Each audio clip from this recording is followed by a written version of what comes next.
ठीक है, तो ऑलरेडी हमने प्रोग्रेसिव वेव, स्टैंडिंग वेव सारी कर ली। स्टैंडिंग वेव स्ट्रिंग में भी कर ली, type string, closed organ pipe भी कर लिया, ओपन ऑर्गन पाइप भी कर लिया, स्पेशल केसेस भी कर दिए। फंडामेंटल हार्मोनिक क्या होता है, first harmonic, second harmonic, overtone, सब कर दिए। ठीक है, अब हमारे पास ना साउंड की कुछ प्रॉपर्टीज रह गई हैं, उनमें से पहली एक इवेंट है एको। ठीक है, तो एको क्या होता है, अपनी कॉपी पे लिखो। ठीक है, जैसे सपोज करो इधर एक ऑब्जर्वर है ये, ठीक है, इसने साउंड प्रोड्यूस की। ठीक है, सामने यहां से क्या है, ऑब्स्टेकल, साउंड क्या है, सामने हिट की, वापस आई, तो सोर्स भी यही है, मतलब रिसीवर भी यही है।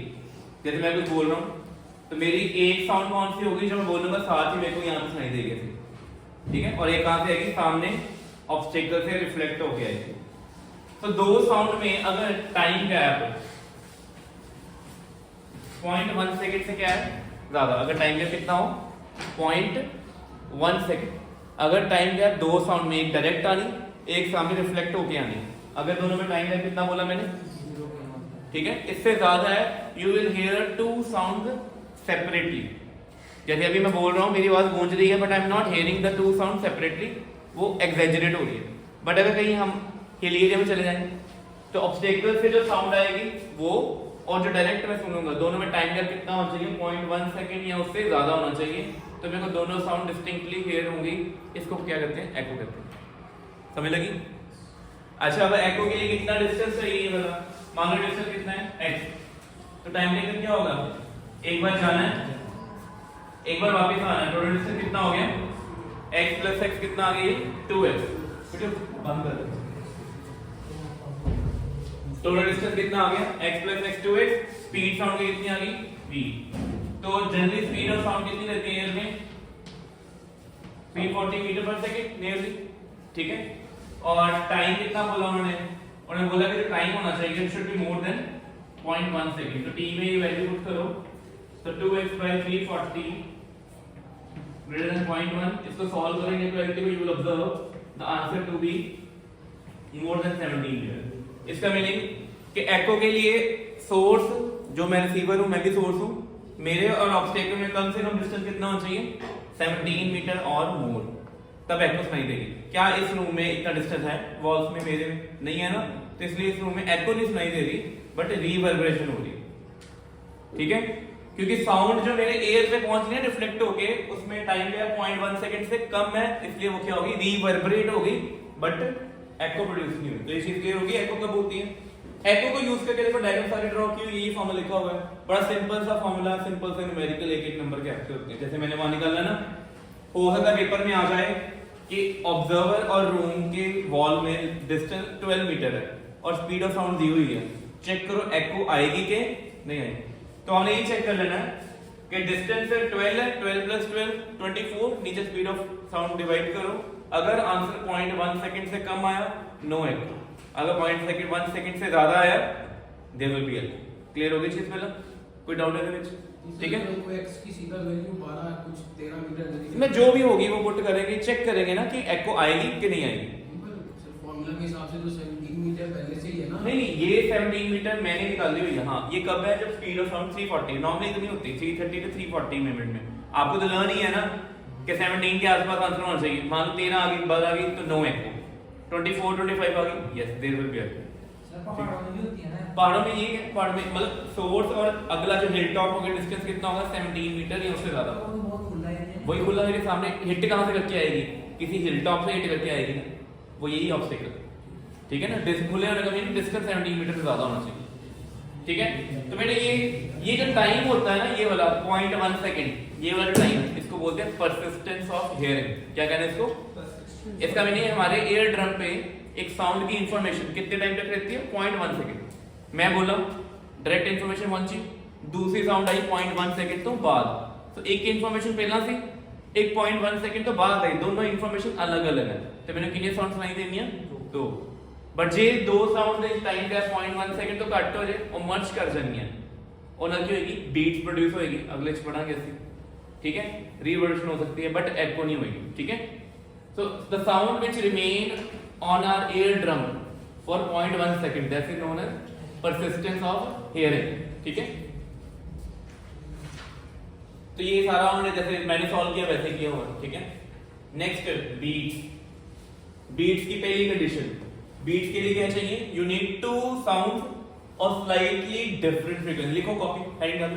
हार्ट बीट होती है हमारी, दो साउंड्स हैं, उनमें फ्रीक्वेंसी का डिफरेंस क्या है, बहुत कम। कितना फ्रीक्वेंसी का डिफरेंस, 10 हर्ट्ज या सेकंड, ठीक है। तो लिख लो, so when two waves of slightly different frequency। अच्छा कंडीशन लिखो पहले बीट्स की। पहली कंडीशन क्या है, स्लाइटली डिफरेंट फ्रीक्वेंसी, और दोनों साउंड सेम डायरेक्शन में ट्रैवल करने चाहिए क्या ऑपोजिट, सेम। ये भी लिखो कंडीशन, लिखो पहले फर्स्ट में लिखो स्लाइटली डिफरेंट फ्रीक्वेंसी, सेकंड लिखो सेम डायरेक्शन, ठीक है। और रिजल्ट क्या आएगा, रिजल्ट होएगा कि जो रिजल्ट होगा, दो वेव मिलेंगी आपस में, ठीक है। अगर मिलेंगी कहीं पे क्या होगा, एम्पलीट्यूड बढ़ जाएगा, कहीं पे एम्पलीट्यूड कम हो जाएगा, जीरो नहीं होगा, कहीं पे मोर कहीं पे लेस, जीरो नहीं होना, ठीक है। तो लिखा है ना, the resultant of the particular position rises and fall regularly with time. लिखो द रिजल्टेंट एम्पलीट्यूड, या रिजल्टेंट लिखो, एम्पलीट्यूड तो resultant will rise and fall periodically,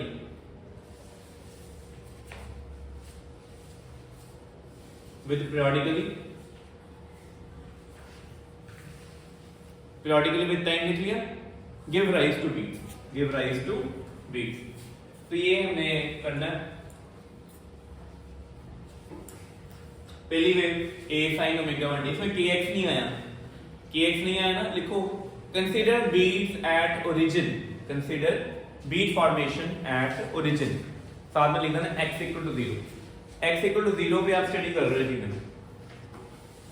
consider beat formation at origin। अच्छा जनरल इक्वेशन सेम डायरेक्शन में जाएंगे, क्या होगी, a sin omega t minus kx, x 0 हो गया, ये टर्म आ गया।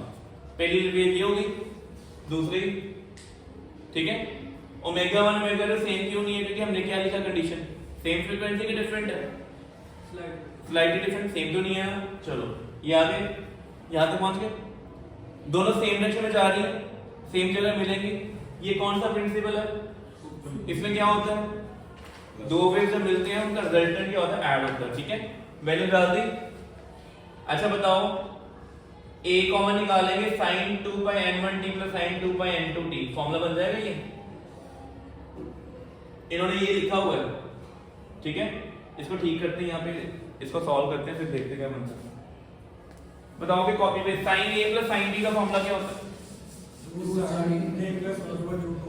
हाँ तो ये y आना ना, y equal to a sin 2πn1t plus, copy पे लिखो भी sin 2πn2t, यही आएगा। बेटे देखो इधर a कॉमन निकाल लो, sin c plus sin b का फॉर्मूला लगा दो, 2 sin c plus b by 2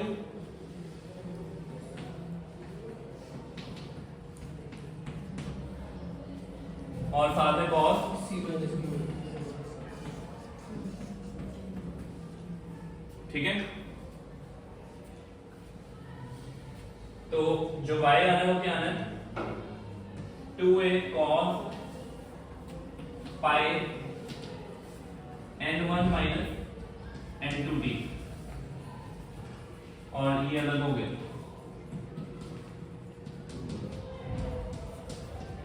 ये वाली जो क्वांटिटी है ना पहली वाली, इसको बोलेंगे एम्पलीट्यूड a।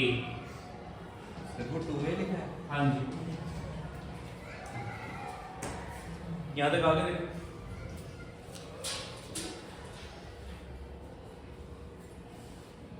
तो जो कैपिटल A है वो वेरिएबल एम्पलीट्यूड है। देखो amplitude is not constant, amplitude change with time, ठीक है। तो बीट्स में क्या होता है, रिजल्टेंट एम्पलीट्यूड बढ़ता है कम होता है, एम्पलीट्यूड सेम नहीं रहता। बीट फॉर्मेशन आएगी, आपको ये डायग्राम ड्रॉ करके दिखानी पड़नी है, ठीक है।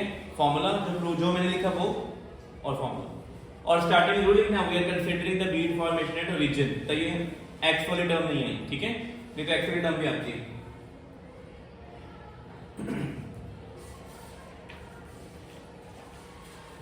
ये पहली वेव है, ये कौन सी है? क्या दोनों वेव का फेज सेम है?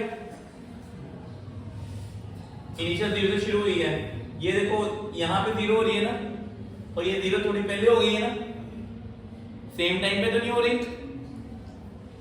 ठीक है। इनकी मिक्सिंग करेंगे तो क्या होगा, रिजल्ट वैसा मिलेगा। ये वाला कहीं देखो एम्पलीट्यूड बढ़ गया, कम हुआ 0, फिर बढ़ गया, कम हुआ, फिर बढ़ा 0। तो ये पहली बीट है, दूसरी बीट है, तीसरी बीट है। तो बीट्स में क्या होता है, दो साउंड मर्ज करती हैं। फ्रीक्वेंसी में डिफरेंस कितना होना चाहिए, बहुत ज्यादा या बहुत कम? बहुत कम, हल्का सा डिफरेंस हो जिससे एम्पलीट्यूड चेंज हो जाए, ठीक है। पेपर्स बहुत अच्छी डायग्राम ड्रॉ करनी है। पहले डायग्राम तो खुद ड्रॉ करोगे, थर्ड वाली पहले आउटलाइन पहले ड्रॉ कर लेना, आउटलाइन पहले कर लोगे, फिर अंदर क्या करना, वेव भी बनानी, कुछ भी नहीं, ठीक है। जो हमारी हार्ट बीट होती है, दो बीट होती है, एक होती है जब हमारे right atrium left atrium contract करते हैं, पहली बीट। एक कब होती है जब right ventricle left ventricle contract करते हैं, दो बीट्स आती है ना। दोनों की फ्रीक्वेंसी में डिफरेंस बड़ा कम होता है, we will feel this kind of thing. ये फर्स्ट बीट, सेकंड बीट, और ये पीरियोडिक है कि नॉन पीरियोडिक? क्या रिपीट नहीं हो रहा है अपने आप को सेम टाइम के बाद? कर रहा है ना, तो पीरियोडिक लिखा है वहां पे। बीट फॉर्मेशन पीरियोडिक है, बीट फॉर्मेशन सुपरपोजिशन होती है जब सेम डायरेक्शन में होती है। बीट फॉर्मेशन में frequency difference very small, less than 10 hertz, ठीक है। ये चीज क्लियर हो गई, ठीक है। ये वाली साइड अब, ये साइड हमको क्या कह दिया? तो यार ना बीट फॉर्मेशन में जो रिजल्टेंट वेव होती है ना, उसका एम्पलीट्यूड कांस्टेंट नहीं होता, एम्पलीट्यूड चेंज करता कर रहा है ना टाइम के साथ। कभी ना कभी ये मैक्सिमम भी होगा 2 वे, कभी 0 भी। देखो यहाँ पे एक 2 वे मैक्सिमम, यहाँ पे 0 भी एम्पलीट्यूड, ठीक है। तो ये चीज क्लियर हो गई। अच्छा बताओ ये चीज, ये डिफरेंस बड़ा स्मॉल है, 0 हुआ तो 1, पाई हुआ तो -1, ठीक है। ये चीज क्लियर हो गई। तो बीट फॉर्मेशन में सिर्फ आपको ये आएगा, ये, और न्यूमेरिकल जब हम करेंगे, ठीक है। न्यूमेरिकल बहुत सिंपल होते हैं, इसके वैक्सिंग वाले होते हैं कि वैक्स लगा दी इंस्ट्रूमेंट को, बीट में क्या चेंज आएगा वो हम करेंगे बाद में, ठीक है। पहले आपको ये पता होना चाहिए। अच्छा देखो, intensity of sound maximum at time t0, then the one beat is said to be formed when intensity become maximum again। ये देखो कहां पे, यहां पे इंटेंसिटी मैक्सिमम है, मैक्सिमम एम्पलीट्यूड है, ठीक है। यहां पे बीट शुरू हुई है, दोबारा मैक्सिमम कब हुई है, यहां पे जाके। तो यहां से यहां तक जितना टाइम लगा वो क्या है, बीट पीरियड। क्या कहना उसको, तो बीट पीरियड क्या होता है, बीट दोबारा कब सुनाई देती है, जब इंटेंसिटी क्या होती है दोबारा से मैक्सिमम होती है, ठीक है। उसको 1 बीट कहते हैं। फॉर्मूला आ गया। तो ये वाला फॉर्मूला एमसीक्यू कि भाई बीट पीरियड कितना होगा, बड़ा सिंपल है। पहले सोर्स की फ्रीक्वेंसी n1 पता होगी, दूसरे की भी पता है n2, उनको माइनस करो, रेसिप्रोकल कर दो काम। फ्रीक्वेंसी का रेसिप्रोकल टाइम पीरियड होता है ना, तो यहाँ पे बीट पीरियड निकाल रहे हैं, तो वो सिर्फ फ्रीक्वेंसी नहीं है, फ्रीक्वेंसी का डिफरेंस है, दोनों की फ्रीक्वेंसी को माइनस करके क्या आएगा, ठीक है। और क्लियर होगी चीज पहला, तो n1 माइनस n2, ठीक है। और बीट फ्रीक्वेंसी तो आपको पता ही है, n1 माइनस n2। तो ये दो फॉर्मूले हैं छोटे, लिख लो एमसीक्यू के लिए, 1 मार्क क्वेश्चन के लिए। क्या आपको दो सोर्सेज की फ्रीक्वेंसी हो सकता है पेपर में गिवन हो, and they are asking you to calculate the beat frequency and beat period, ठीक है। एक एक नंबर के क्वेश्चन,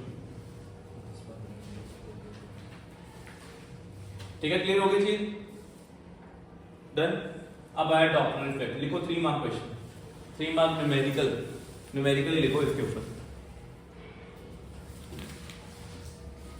बेटे कभी आपने ट्रेन को ऑब्जर्व किया है, प्लेटफॉर्म में जो खड़े होते हैं ना, ट्रेन बहुत दूर है, उसका जो साउंड प्रोड्यूस होता है हॉर्न का, जैसे जो पास आता है साउंड की आवाज क्या होती है, हाई पिच, फ्रीक्वेंसी क्या होती है, बढ़ जाती है, ऐसे होता है।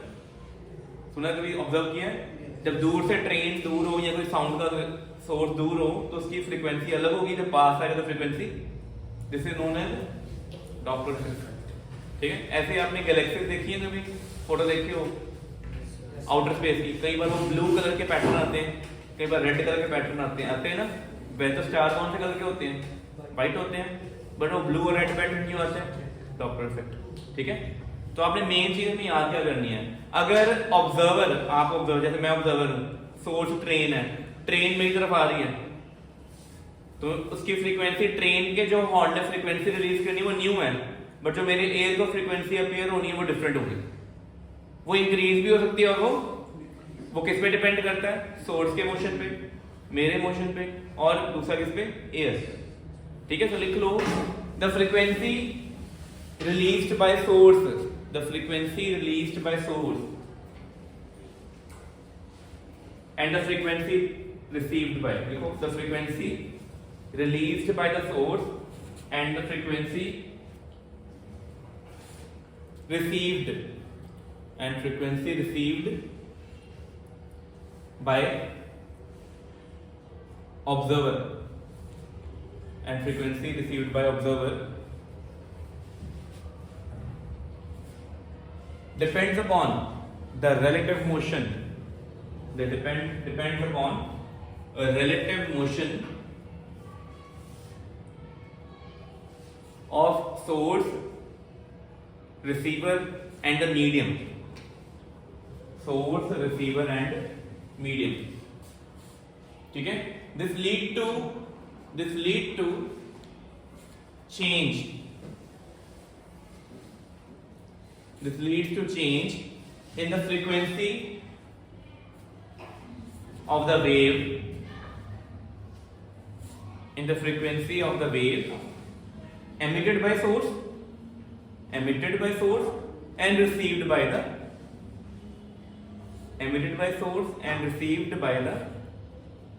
receiver. ठीक है,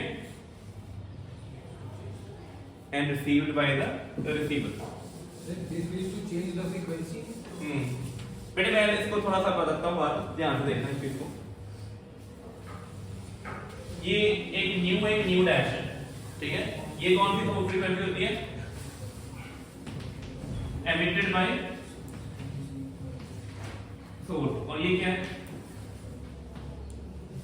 रिसीव्ड बाय रिसीवर। ठीक है, देखो इधर ध्यान से देखो, जो सोर्स ने फ्रीक्वेंसी रिलीज कर दी वो तो फिक्स्ड है, जो रिसीवर को ऑडियो मिलेगा वो डिफरेंट है। वो किस पे डिपेंड करता है, सोर्स के मोशन पे, रिसीवर के मोशन पे, और जो मीडियम है। ठीक है, रियल लाइफ एग्जांपल देखो इधर भी ऐसा कोई स्टार है या कोई गैलेक्सी सिस्टम है पूरा, ऐसे अर्थ पे खड़े हैं। ठीक है, ये तो लाइट आ रही है, व्हाइट लाइट आ रही है, लाइट अगर ये दूर जा रहे हैं, गैलेक्सी की कर रही है अर्थ, तो Galaxy is moving away from us, तो वहां पे जो लाइट की जो फ्रीक्वेंसी होगी ना, जो इसने रिलीज करनी है वो तो फिक्स्ड है, बट जो फ्रीक्वेंसी अर्थ में मैंने अपनी आंखों से देखनी है या मैंने टेलीस्कोप से देखनी है, वो फ्रीक्वेंसी क्या होनी है, कम होनी है। अब आप बताओ 10th में लाइट पड़ा हुआ है, कौन से कलर की फ्रीक्वेंसी सबसे कम होती है, रेड की कि वायलेट की? रेड की फ्रीक्वेंसी क्या होती है सबसे कम। तो कोई गैलेक्सी जो हमसे दूर जा रही है ना, जब हम उसको देखेंगे टेलीस्कोप से, वो कौन से कलर की अपीयर होगी, रेड कलर, रेड शिफ्ट करते। मान लो कोई गैलेक्सी दूर पास आ रही है, कोई गैलेक्सी सिस्टम पास आ रहा है अर्थ के, उसकी फ्रीक्वेंसी क्या होगी, जो रिलीज की है वो तो वाइट ही है, बट यहाँ पहुंचेगी फ्रीक्वेंसी क्या हो जाएगी, हाई हो जाएगी। कौन से कलर की फ्रीक्वेंसी हाई होती है, वायलेट, एंड कहेंगे वायलेट ब्लू शिफ्ट। ठीक है, तो ये किसके ऊपर डॉपलर इफेक्ट है, लाइट के ऊपर, ऐसे साउंड के ऊपर। अगर मैं यहाँ पे खड़ा हूँ, सोर्स मेरी तरफ आ रहा है, तो मेरे को फ्रीक्वेंसी क्या अपीयर होगी, हाई। ठीक है, वंश कोई प्रॉब्लम, ये देखो अगर सोर्स में से दूर जा रहा है तो मेरे को फ्रीक्वेंसी क्या अपीयर होनी है, लो। अगर सोर्स फिक्स्ड है, मैं सोर्स की तरफ जा रहा हूं मान लो, तब भी ज्यादा, मैं सोर्स से दूर जा रहा हूं, अगर दोनों ही पास आ रहे हैं, हाई, दोनों दूर जा रहे हैं, तो ये चीजें सारी याद करनी है। ठीक है, तो क्लियर हो गया। पहले डॉपलर इफेक्ट क्या होता है, the frequency emitted by the source is not same, it depend upon the motion of the source, receiver and the medium, उसके ऊपर डिपेंड करता है। ठीक है, तो डॉपलर इफेक्ट दोनों साउंड और लाइट में होता है। लिखा हुआ है कि द चेंज, एपरेंट का मीनिंग जो अपीयर होगा, the change appear the frequency of sound due to the relative motion. Relative motion का मीनिंग क्या हुआ, या तो सोर्स रिसीवर दोनों मूव करें, दोनों पास आए, दोनों दूर जाएं, या एक रुक जाए, एक आगे एक पीछे, कुछ भी हो सकता है। वो सारे फॉर्मूला एक ही है, you have to put the value of speed of sound in air, speed of observer, speed of source. ठीक है, तो पहला देखो क्या था हमने, ये बताओ क्या लिखा, When the distance between source and observer decrease, distance कम हो जाए, distance कैसे कम होगा इन दोनों में बताओ, या तो ये पास आएगा या ये पास आएगा या दोनों पास आएंगे, ठीक है, तीनों केसेस में डिस्टेंस क्या हो रहा है, कम हो रहा है, तो फ्रीक्वेंसी क्या हो जाएगी, इंक्रीज हो जाएगी, तो the apparent frequency become more than that. और दूसरा क्या है, अगर इन दोनों डिस्टेंस क्या हो जाएगी, इंक्रीज कैसे इंक्रीज होगा, या सोर्स दूर जाए या रिसीवर दूर चला जाए या दोनों ही अवे चले जाए, उसके लिए फ्रीक्वेंसी क्या होनी है, डिक्रीज। क्लियर होगी पहले, तो Doppler effect they which there is relative change in the frequency, कोई डाउट पहले इसमें, ठीक है। अच्छा जनरल एक्सप्रेशन, इसकी डेरिवेशन नहीं है सिलेबस में, ये फॉर्मूला पहले कॉपी पे लिखो, चलो यहां पे फ्रीक्वेंसी को न्यू नहीं लिख रहा है, एन लिख रहा है, स्मॉल एन, फॉर्मूला लिखो पहले, फॉर्मूला बड़ा इंपॉर्टेंट है, फॉर्मूला और डायग्राम, ये एक बंदा नहीं बनाना, यहाँ पे एक डॉट डाल के सिंपल लिख देना सोर्स ऑब्जर्वर, और यहाँ पे डॉट डाल के लिख देना सोर्स एस, ठीक है, बंदा नहीं बनाना। चलो जल्दी करो सर वीएम क्या है, वीएम में वेलोसिटी ऑफ द मीडियम, हवा चल रही है, और वी नॉट, वी नॉट क्या है, नॉट नहीं ये ओ है, वी ऑब्जर्वर, ऑब्जर्वर ये है, ठीक है, और वी एस की है सोर्स, और सिंपल वी क्या है, साउंड की स्पीड, ठीक है, नहीं कुछ नहीं बनाना, सिंपल डॉट बनाना, ठीक है, सिंपल डॉट बनाओ, तो जल्दी करो, ठीक है, जल्दी करो,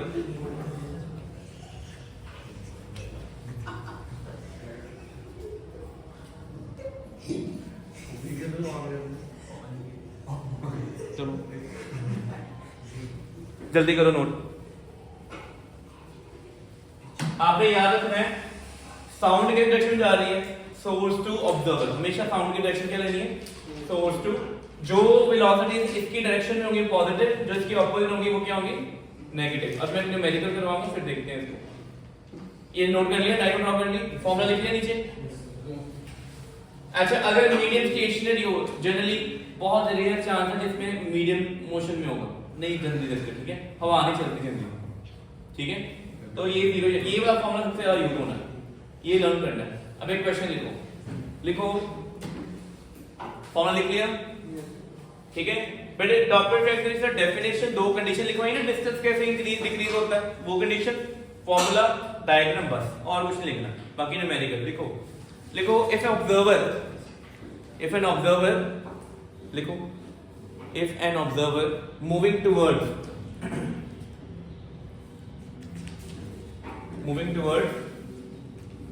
source at 10 meter per second, at 10 meter per second,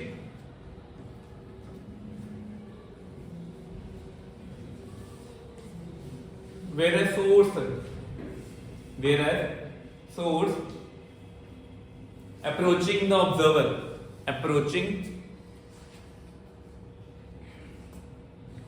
observer at 15 meter per second, then calculate the frequency of the sound, bracket लिख लो 2000 hertz, bracket close, 2000 hertz, bracket close, observed by the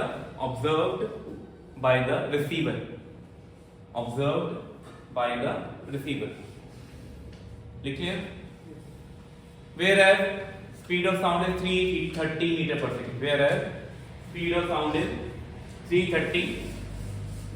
per second, बेटे जब भी ऐसा question आएगा पहले rough diagram draw करेंगे, एक आएगा आपके पास सोर्स, सबसे पहले बनाना सोर्स, साउंड जाएगी इधर v, कितनी है साउंड की स्पीड 330 मीटर पर सेकेंड, और यहाँ पे होगा ऑब्जर्वर O, ऑब्जर्वर क्या कर रहा है, इसकी तरफ आ रहा है, और सोर्स क्या कर रहा है, मतलब सोर्स की स्पीड कितनी दी हुई है 1 + 15 मीटर पर सेकेंड, बट ऑब्जर्वर की स्पीड क्या आनी है -10 के +10, बेटे मैं बोल स्पीड रहा हूँ, लिखेंगे तो ऐसे ही, but actually it is velocity, ठीक है, जो साउंड की डायरेक्शन है ना वो मैच करनी है, साउंड ऑफ सोर्स तो ऑब्जर्वर होनी चाहिए, that is always positive in this direction, ठीक है, हमेशा सोर्स यहाँ पे ऑब्जर्वर वहां, सोर्स इधर जा रहा है, speed positive, velocity positive, observer इधर आ रहा है, वेलोसिटी नेगेटिव। कौन सा फॉर्मूला लगाएंगे तो नई frequency achieved equal to n, n कितना तो है इन्होंने 2000 हर्ट्ज कितना तो कितना होएगा v minus vo v minus vs। दसवां आंसर कितना आएगा तो v is 330 minus minus 10 over 330 minus 15, तो आंसर कितना आ जाएगा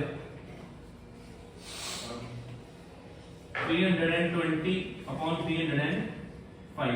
बेटे सॉल्व करके हर्ट्ज का आंसर लिख देना। इज इट इंक्रीज्ड और डिक्रीज्ड? इंक्रीज। बात से ये दोनों एक दूसरे की तरफ आ रहे हैं। समझ लग गया कैसे करना है, अप्रोच कैसे रखनी है, डायग्राम ड्रॉ करनी है, सोर्स से रिसीवर तक या ऑब्जर्वर तक की स्ट्रेट लाइन ड्रॉ करनी है, वो डायरेक्शन पॉजिटिव, साउंड उसकी तरफ, और जो जो उसके अलोंग है पॉजिटिव, जो उसके ऑपोजिट है सब नेगेटिव। अगर इसमें मीडियम आ जाता, देखो मीडियम की स्पीड याद रखना, मीडियम की स्पीड कितनी लेनी है, it is along the line joining source and, मान लो हवा ऐसे टेढ़ी चल रही है ऑब्लिक, तो आपने इसको कंपोनेंट लेना है 305 330 15 और ऊपर प्लस 10 330 कर दो 340 ठीक है, चलो ठीक है, नोट कर लो इसको। मीडियम का मीनिंग एयर, एयर कैसे रन कर रही है, हवा चल रही है। अगर एयर ऐसे ऑब्लिकली चल रही है, देखो इधर, अगर एयर ऑब्लिकली चल रही है ना, then you have to take the component of velocity of air along the line joining source and receiver या ऑब्जर्वर, ठीक है बेटे। इधर देखो, चलो ये कर लिया नोट आपने बेटे। इसके बाद सारे स्पेशल केसेस आपने मेन ये वाला फॉर्मूला लर्न करना है, ये सारे देखो स्पेशल केसेस हैं, उन्होंने कंडीशन दी हुई है, देखो साइन कन्वेंशन, जैसे क्लास 10th में साइन कन्वेंशन किए थे ना आपने, वैसे ही है, मैंने बता दिया आपको ऑलरेडी। सोर्स से ऑब्जर्वर तक लाइन ज्वाइन करो, वो सारे पॉजिटिव, उसके ऑपोजिट सारे क्या होंगे नेगेटिव, ठीक है। तो सारे केसेस आगे जो जो बनाने हैं, कभी रिसीवर रेस्ट पे होगा, कभी सोर्स रेस्ट पे होगा, कभी दोनों ऑपोजिट मूव करेंगे, दोनों पैरेलल मूव करेंगे, सेम डायरेक्शन में आ जाएंगे, ठीक है। तो ये सारा टॉपिक था, ये वाला छोटा सा। लिख लो डॉपलर इफेक्ट के ऊपर 3 मार्क न्यूमेरिकल लिखो, डॉपलर इफेक्ट अपने नोट पे मेंशन कर लो, 3 mark numerical on Doppler effect, समझ पढ़ लो, लिख लो डॉपलर इफेक्ट है 3 मार्क न्यूमेरिकल। एप्लीकेशन कहां यूज करते हैं, देखो ओवर स्पीडिंग, वो कैमरा पकड़ा होता है ना स्पीडिंग चेक करने के लिए, दैट इज सेम, ठीक है, जो पुलिस वालों ने पकड़ा होता है, ठीक है। तुम सही बात लिखो। दूसरा, एयरपोर्ट में एयरक्राफ्ट को नेविगेट करना है, गाइड करना है, तभी यूज करेंगे। मिलिट्री डिटेक्ट आर्मी एयरक्राफ्ट, ये कैसे, रिफ्लेक्शन ऑफ साउंड, ठीक है। दूसरा, एस्ट्रोफिजिक्स आ गई, वेलोसिटी ऑफ प्लैनेट्स, अभी बताया मैंने, जो गैलेक्सीज या प्लैनेट दूर जा रहे हैं, रेड शिफ्ट रेड अपीयर होंगे, जो पास आ रहे हैं क्या अपीयर होंगे, ब्लू, ठीक है। फिर फ्रीक्वेंसी, देखो फॉर्मूला, पुलिस चेक कैसे, मतलब वो आवाज से चेक, हाँ साउंड, साउंड बिल्कुल ठीक है। साउंड जब गाड़ी लगेगी, तेज स्पीड में साउंड आएगी ना, तो गाड़ी जब दूर से आ रही है तब साउंड की फ्रीक्वेंसी अलग है, पास से फ्रीक्वेंसी अलग होगी, तो उन्हें सिर्फ फ्रीक्वेंसी की वैल्यू न्यू और न्यू डैश पुट करनी है, और वेलोसिटी ऑफ फोर्स चुप कर चुप क्वेश्चन पास जाने टेस्ला में साउंड प्रोड्यूस नहीं होगी, तो फिर वो कलर चेक कर लेंगे, ठीक है। उसमें वो क्या आएगा, सिर्फ हमारे पास देखो इधर साउंड का मीनिंग वो है जो आपके पास कौन सी साउंड है, which we can hear audible, JD sound wave होती है, इंफ्रारेड होती है, इंफ्रासोनिक होती है, दूसरी कौन सी होती है, अल्ट्रासोनिक साउंड, उसको भी यूज कर सकते हैं कलर डिटेक्ट करने के लिए, रिफ्लेक्शन। जैसे बैट है, बैट कैसे आता है, उसकी विजन तो बड़ा पुअर है बैट का, बेटे बाहर से, बैट का जो विजन है वो बड़ा पुअर है, तो कैसे अपने आप को नेविगेट करता है, वो ultra sound radiation, ultrasound radiation emit करता है, सामने ऑब्स्टेकल्स रेडिएशन एमिट करती है, रिफ्लेक्ट बैक करके वापस आ गया, टाइम आउट हो गया, ठीक है। तो ये सारी चीजें एक नॉर्मल बैट करता है, ठीक है। और सेम चीजें हमारे पास जो सुपरसोनिक जेट होते हैं वो भी ऐसे ही नेविगेट करते हैं। बेटे अब छोटे छोटे टॉपिक खत्म हो गया, लास्ट है सोनार के बारे में, न्यूमेरिकल नहीं आता, सोनार के बारे में सिर्फ फुल फॉर्म आ जाएगी उसकी, 2 दिन लाइन लिख देनी है, और चलना कैसे, जैसे एको वर्क नहीं किया था 2x/t = v, सेम सोनार, सोनार ने भी क्या करना है, सिग्नल एमिट करना है, सिग्नल ने आगे डिस्टेंस ट्रेवल करना है, वापस आना है, 2x टाइम टेकन नोट होना है, काम खत्म। ऐसे तो मतलब अगर हम जैसे आ रहे हैं गाड़ी लेके और पुलिस के पास जब भी हम पहुंचे वो इंजन ही बंद कर देंगे हम। बेटे वो दूर से चेक करेंगे ना, आप पास से ढूंढोगे तो अपनी दूर से चेक हो जाएगा। ठीक है, तो ये चैप्टर कंप्लीट हो गया। सोनार का फॉर्मूला नहीं आपने करना, ठीक है, जरूरत नहीं है। चैप्टर कंप्लीट हो गया, बेसिक कंप्लीट हो गया। अब नेक्स्ट लेक्चर में हम न्यूमेरिकल करेंगे, ठीक है। चलो तुम मत आना।